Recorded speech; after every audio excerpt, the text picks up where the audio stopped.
నమస్కారం వార్తలకు స్వాగతం. ముందుగా ముఖ్యాంశాలు.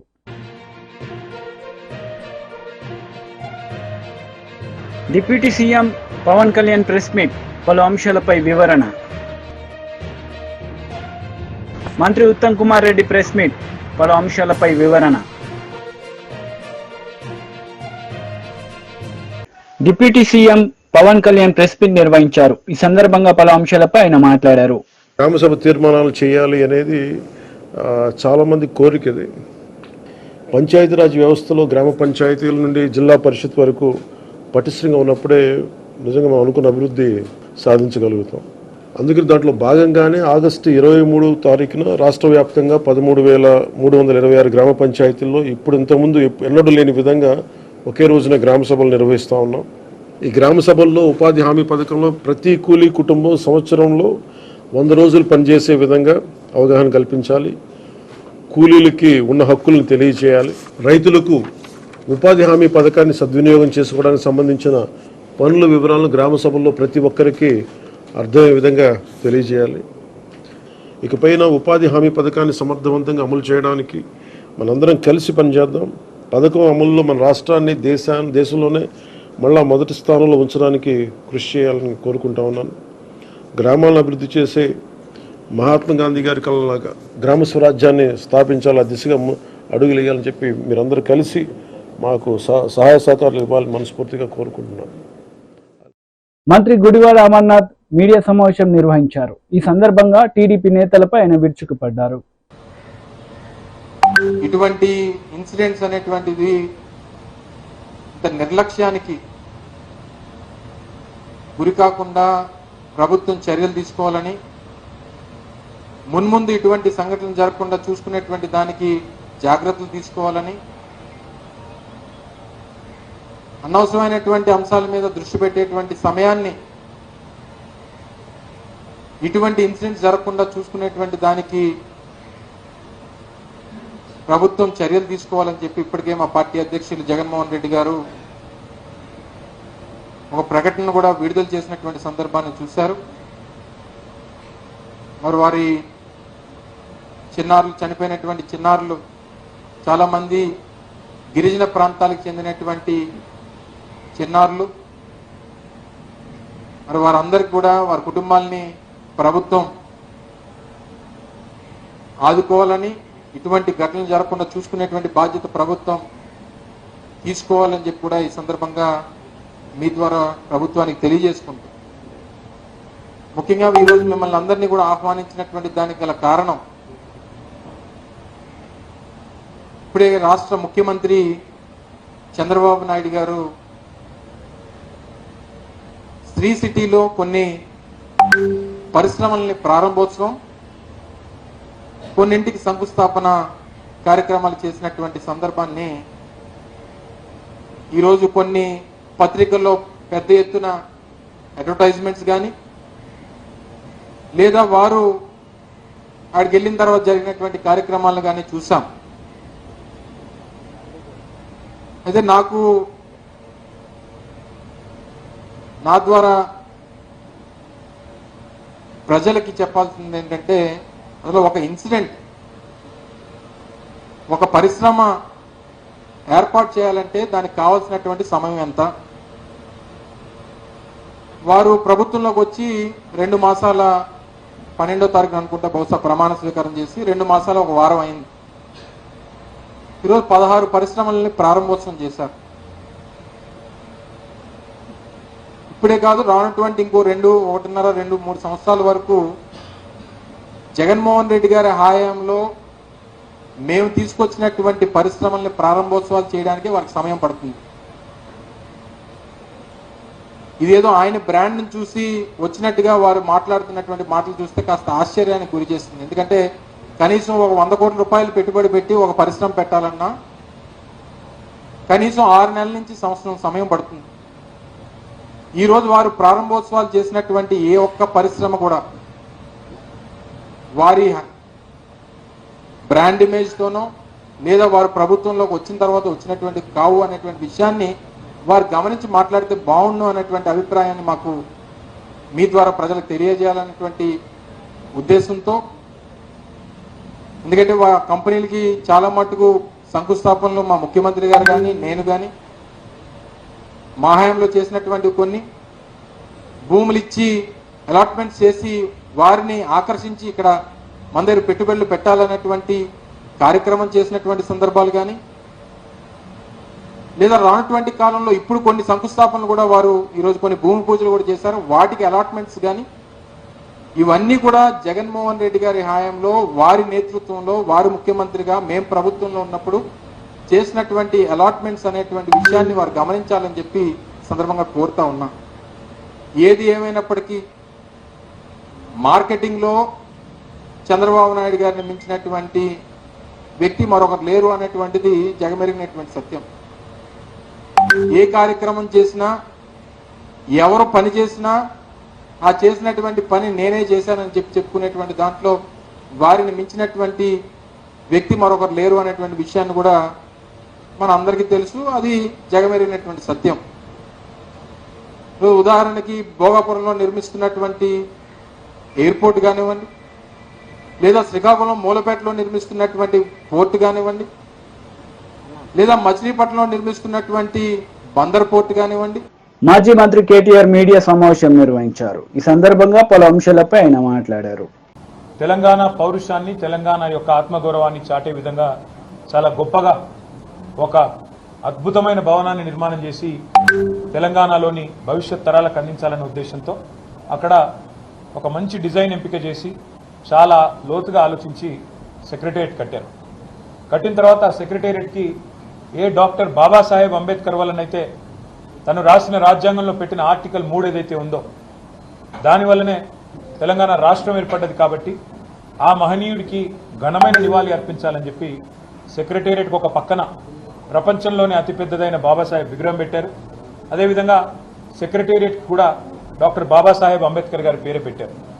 దాంతోపాటు కేసీఆర్ గారు అసెంబ్లీలోనే చెప్పారు, ఆ సెక్రటేరియట్లో కూర్చుని పరిపాలించే పాలకులు ఎవరైనా భవిష్యత్తులో వారికి వందలాది మంది తెలంగాణ బిడ్డలు ఎవరైతే త్యాగాలు చేశారో, తమ ప్రాణాలు అర్పించారో, అమరులయ్యారో వారి ఆశయాలు, వారి త్యాగం నిరంతరం గుర్తుండే విధంగా, వారి త్యాగ నిరతి నిరంతరం జ్వలిస్తూనే ఉండే విధంగా అమర జ్యోతిని కూడా సెక్రటేరియట్కి ఎదురుగానే అద్భుతంగా ఒక పర్యాటకులను కూడా ఆకర్షించే విధంగా, అదేవిధంగా ఆ స్ఫూర్తి పాలకులకు కూడా నిరంతరం అందే విధంగా అమర జ్యోతిని ఎదురుగా పెట్టడం జరిగింది. పెట్టిన తర్వాత తెలంగాణ అస్తిత్వానికి ప్రతీక, తెలంగాణ ఆత్మగౌరవానికి ప్రతీక అయిన తెలంగాణ తల్లిని అక్కడే ప్రతిష్ఠించాలన్న ఉద్దేశంతో ఒక అద్భుతమైన ఐలాండ్ను కూడా అక్కడ క్రియేట్ చేయడం జరిగింది. ఇదివరకు అది లేదు, ఐలాండ్ అక్కడే క్రియేట్ చేయడం జరిగింది. చేసి ఆనాడు దశాబ్ది ఉత్సవాల్లోనే నిర్ణయం తీసుకున్నాం అక్కడ తెలంగాణ తల్లిని ప్రతిష్ఠించాలని. కానీ ఈరోజు కాంగ్రెస్ పార్టీ ఎంత కుసంస్కార పార్టీ అంటే, ఆ ముఖ్యమంత్రి జై తెలంగాణ అన్నాడు, అంబేద్కర్ విగ్రహానికి దండేయుడు, 125 ఫీట్ల ఎత్తుల్లో ఉండే అంబేద్కర్ విగ్రహాన్ని కనీసం స్వతంత్ర దినోత్సవం నాడు కానీ 14 ఏప్రిల్ నాడు ఆయన జయంతి నాడు కానీ కనీసం అక్కడ లైటింగ్ ఏర్పాటు చేయరు, కనీసం పరిశుభ్రత కూడా పాటించరు. అమరజ్యోతి ఇంతవరకు కనీసం పర్యాటకుల కోసం ఓపెన్ కాలేదు. ఇంకా పైపెచ్చు ఇవన్నీ చాలదన్నట్టు ఏ రాజీవ్ గాంధీ గారైతే తెలంగాణ బిడ్డ అంజయ్యను అవమానించారో ఆ అంజయ్య గారి పేరు పక్కనే ఉండే పార్కుకు పెట్టింది ఆనాడు ప్రభుత్వం. కానీ అంజయ్య గారి పేరు పోయింది, అది లుంబిని పార్క్ అయింది.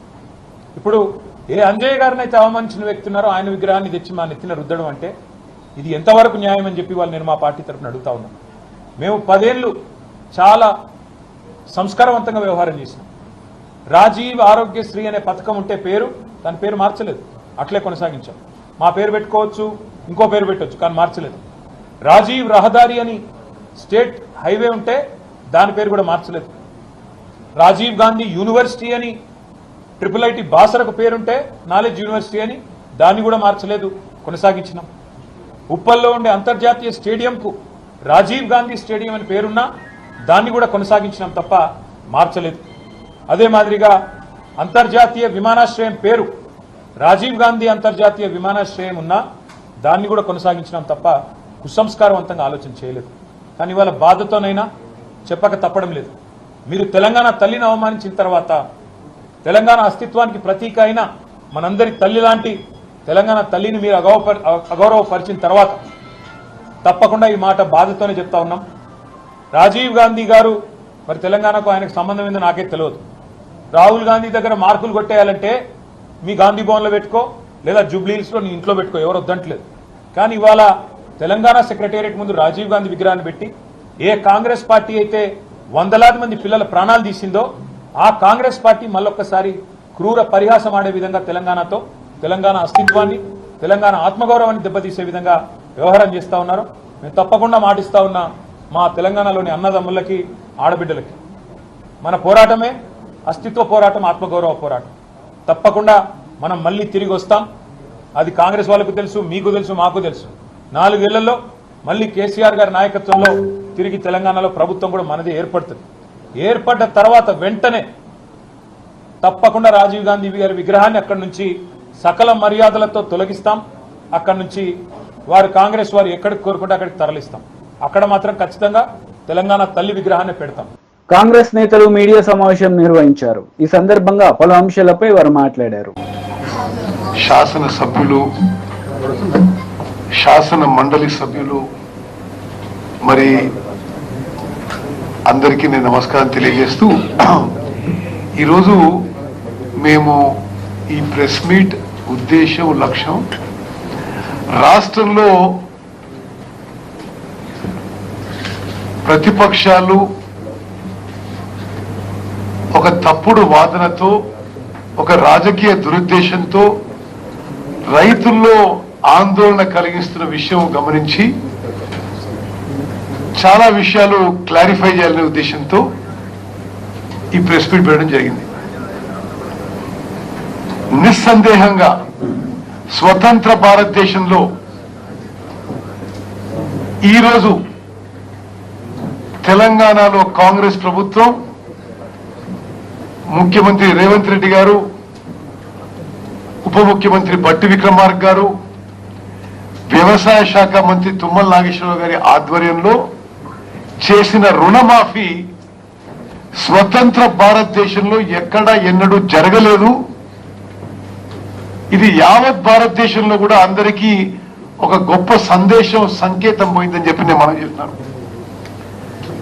నేను గత 5 ఏళ్లు పార్లమెంట్లో ఉండి అనేక రాష్ట్రాల్లో అగ్రికల్చర్ డిస్ట్రెస్ గురించి అనేక విషయాల్లో పార్లమెంట్లో కూడా చర్చల్లో పాల్గొన్నా.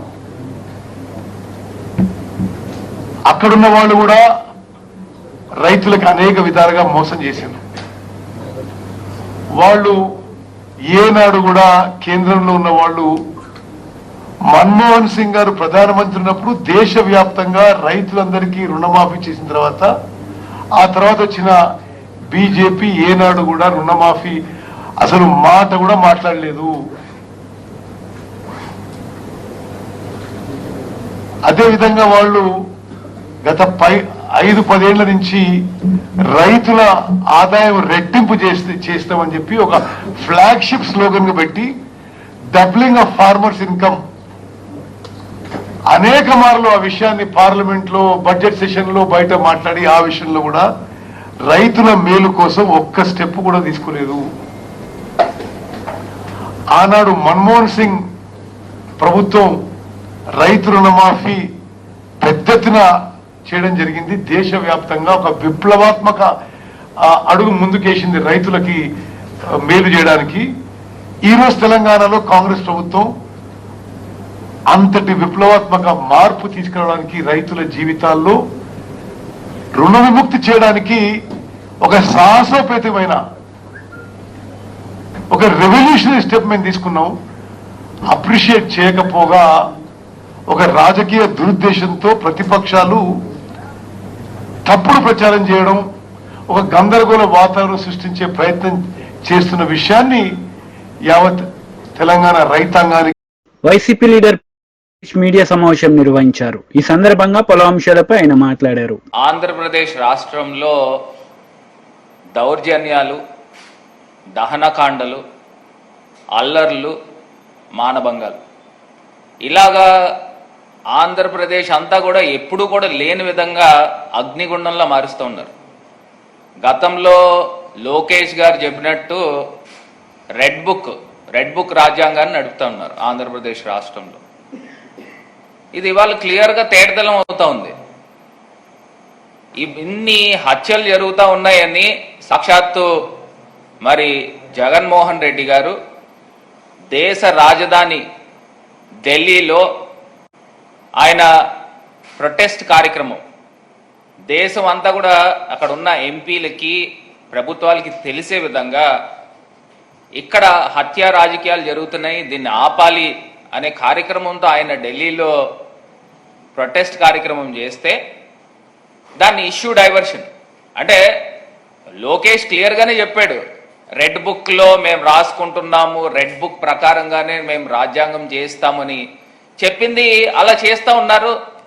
దాన్ని వెంటనే ఇష్యూ డైవర్షన్ చేసే కార్యక్రమం మదనపల్లిలో డైరెక్ట్గా చంద్రన్న ఫైల్స్ ఒకటి ఈ మధ్య కొత్తగా తయారు చేశాడు చంద్రబాబు నాయుడు గారు. చంద్రన్న ఫైల్స్ అని మొదలుపెట్టాడు. అంటే ఏదో రకంగా సూపర్ 6 అనే హామీలు ఇచ్చారు వాళ్ళు. ఆ సూపర్ 6 హామీల్ని డైవర్ట్ చేయాలి ప్రజలకి అని చంద్రన్న ఫైల్ స్టార్ట్ చేశాడు. మదనపల్లిలోనంట అక్కడ అగ్ని ప్రమాదం జరిగితే పెద్దిరెడ్డి రామచంద్రారెడ్డి గారి పైన ఏదో రకంగా బురద జల్లాల అనే కార్యక్రమం చేస్తూ ఏదైతే ఎలక్షన్ టైంలో ల్యాండ్స్కి సంబంధించి ఆ ఇష్యూ జరిగిందో, ఏదైతే దాని ఏంటన్నది ల్యాండ్ టైటిలింగ్ ఇష్యూ, దాన్ని ప్రభుత్వం అప్పుడున్న జగనన్న పైన ఏ రకంగా అయితే బురద జల్లారో సేమ్ అదే తరహాలో ఈ ఫైల్స్ అనే కార్యక్రమం స్టార్ట్ చేశారు. నాకు ఒకటి అర్థం కాని అంశం ఏంటంటే ఆ రోజు ఆంధ్రప్రదేశ్లో జనాలు అందరూ కూడా నిజంగా నమ్మే విధంగా ఒక హెలికాప్టర్ని పెట్టి ఆ హెలికాప్టర్ మీద డీజీపీ గారిని ఏదైతే సిఐడి చీఫ్ని వీళ్ళందరినీ కూడా హెలికాప్టర్ ద్వారా పంపించి మళ్ళీ ఏదో డాగ్ స్క్వాడ్ అంట ఇన్ని రకాల కార్యక్రమాలు చేశారే. ఇప్పుడు మరి మీ ప్రభుత్వం ఉంది కదా, నిజంగా అక్కడ ఏమన్నా అక్రమాలు కానీ అవకతవకలు కానీ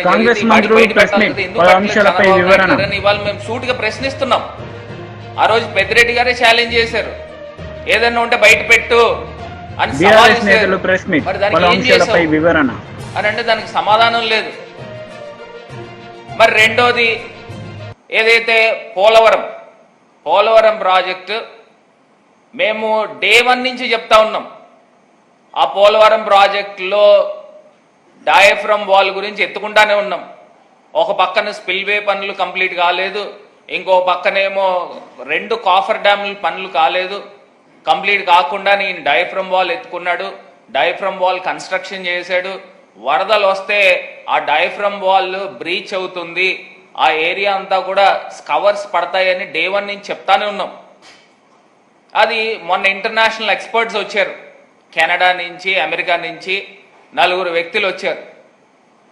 ఏదైతే కేంద్ర ప్రభుత్వము వాళ్ళ యొక్క సూచనలతో బీఆర్ఎస్ లీడర్ మీడియా సమావేశం నిర్వహించారు. ఈ సందర్భంగా పలు అంశాలపై ఆయన మాట్లాడారు.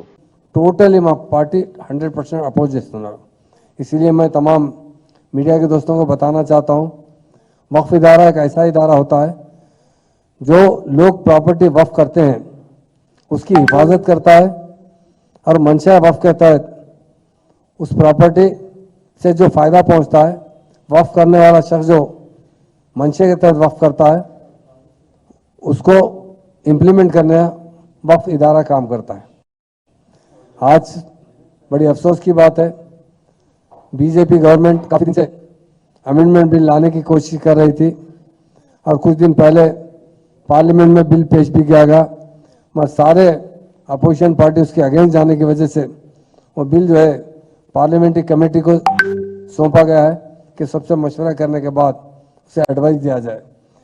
हिंदुस्तान में कई पार्टियां हैं, उसके साथ साथ खास तौर से तेलंगाना में बीआरएस पार्टी के सरबराह कल्वाकुंडा चंद्रशेखर राव साहब है, जिन्होंने मुसलमानों की भलाई के लिए, मुसलमानों की तरक्की के लिए बहुत से अच्छे अच्छे इकदाम उठाए। लोग बोलते हैं, कांग्रेस वाले बहुत बोलते हैं, अमल करने में अगर किसी शख्स ने अमल किया है तो वो केसीआर साहब है। इसलिए जब से तेलंगाना बनने के बाद से माइनॉरिटीज़ के लिए एक सुनहरा दौर शुरू हुआ है, क्योंकि इंसान को सबसे पहले तालीम की जरूरत होती है। कांग्रेस और तेलुगु देशम ने हमारे पास तकरीबन 68 साल से ज़्यादा हुकूमत की, 48 साल कांग्रेस ने हुकूमत की और तकरीबन 17-18 साल से ज़्यादा तेलुगु देशम ने हुकूमत की। और टोटल रेजिडेंशियल स्कूल्स सिर्फ 10 रेजिडेंशियल स्कूल थे जिसमें 1000 बच्चे पढ़ते थे। केसीआर साहब ने देखा कि मुसलमानों को गुर्बत से उठाना है, अगर मुसलमानों को तरक्की देना है, उनकी ज़िंदगी में एक बदलाव लाना है, तो सिर्फ तालीम से हो सकती है। वो तालीम देने वाले कोई लीडर है केसीआर साहब।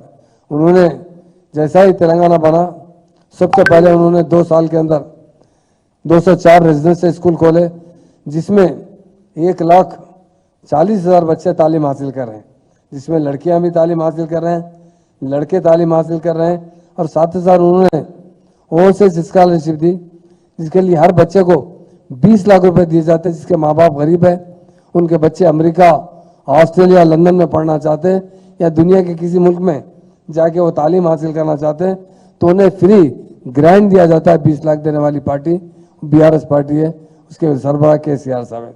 उसी तरह केसीआर साहब ने उन रेजिडेंशियल स्कूल को अपग्रेड किया, उन 206 स्कूल को इंटरमीडिएट अपग्रेड किया, डिग्री का अपग्रेड किया। ये करने वाले लीडर केसीआर साहब। इन 206 स्कूल में 109 स्कूल में लड़के तालीम हासिल करते हैं। 97 रेजिडेंशियल स्कूल में टेमरीज में लड़कियां तालीम हासिल करते हैं, जिसकी जुमला तादाद 1,40,000 के करीब है। और ये करने वाले लीडर केसीआर साहब है। उसी तरह मस्जिदें वीरान थी, हमारे दोनों चेयरमैन हजरात भी यहाँ मौजूद है। मस्जिदों में वीरान का मतलब पहले मस्जिदें ऐसे थे जहाँ पर लोगों को इमाम और मौजन की सैलरी देना बड़ा मुश्किल होता था। उसके लिए केसीआर साहब ने इमाम साहब को 5,000 और मौजम साहब को 5,000 रुपये हदिया का ऐलान किया। और हमारे दोनों चेयरमैनों ने, हमारे सलीम साहब और हमारे मसीउल्लाह खान साहब, बहुत अच्छी तरीके से इंप्लीमेंट करते हुए तमाम मस्जिदों का सर्वे कर। వార్తలు ముగించే ముందు ముఖ్యాంశాలు మరోసారి. Deputy CM Pavan Kalyan press meet, పలు అంశాలపై వివరణ. మంత్రి ఉత్తమ్ కుమార్ రెడ్డి ప్రెస్ మీట్, పలు అంశాలపై వివరణ. ఈ వార్తలు ఇంతటితో సమాప్తం. తిరిగి ప్రసారమయ్యే వార్తల్లో మళ్ళీ కలుద్దాం. అంతవరకు సెలవు. నమస్తే.